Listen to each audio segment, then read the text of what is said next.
Hello! So, kagagaling lang namin sa Toycon sa MOA.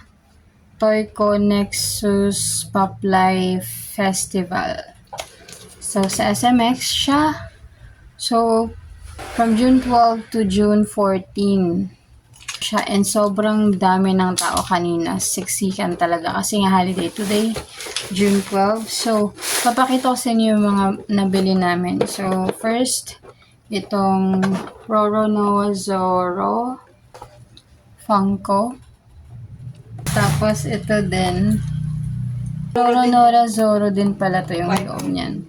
So, si Zoro din yung nasa loob. Siyempre, hindi mawawala yung Kamen Rider. Ito si Oz na bili ko. Sabi na ng tindero. Ano sabi niya? Basta something, mahal na daw mabibili dito. Mahal daw yung bili dito pag sa eBay binili. So, ito parang 200. Ang ganda pa ng pagkagawa. Ito naman, mga loose na mga toys doon. Ito si Captain Phasma from Star Wars. Tapos, ito din si Kamen Rider Birth, Kamen Rider, Riderman. Ito kasi yung hinabol ko talaga. Yung gusto ko dito si Kamen Rider Birth, which is yung second rider sa Kamen Rider Oz.